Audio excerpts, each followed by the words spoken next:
KTN Maharashtra न्यूजमध्ये आपले हार्दिक स्वागत। आपण पाहत आहात केटीएन महाराष्ट्र न्यूज। काही ठळक बातमी। अवैध रेती उत्खननावर पहाटे महसूल विभागाची धडक कारवाई।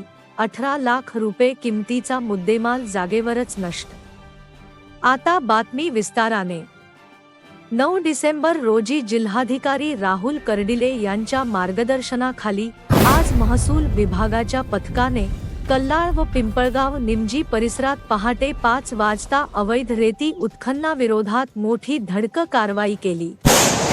या कारवाईत उपविभागीय अधिकारी डॉक्टर सचिन खल्लाळ, तहसीलदार संजय वारकड, नायब तहसीलदार सुनील माचेवाड, मंडळ अधिकारी कुणाल जगताप, अनिरुद्ध जोंधळे, मोहसिन सय्यद तसेच ग्राम महसूल अधिकारी मनोज जाधव, माधव भिसे, श्रीरामे, रमेश गिरी, मनोज सरपे, महेश जोशी, कल्याणकर, सचिन उपरे, मुंगल, गजानन होळगे, संजय खेडकर आणि महसूल सेवक बालाजी सोनटक्के, शिवा तेलंगे, जानोळे, हिंगोले यांचा समावेश होता। कारवाईत जप्त व नष्ट केलेला मुद्देमाल।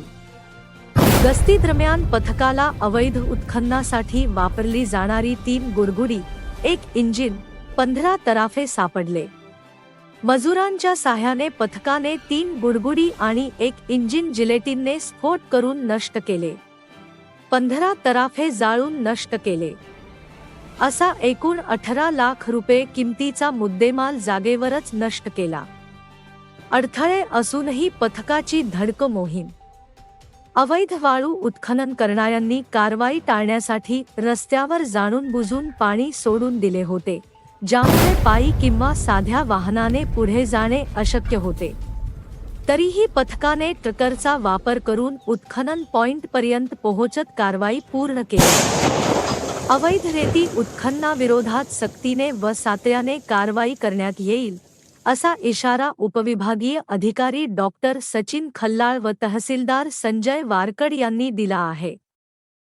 परिसरातील घडामोडी पाहण्यासाठी पाहत रहा KTN Maharashtra news. Channel subscribe करा, लाईक करा व पुढील ग्रुपवर शेअर करा।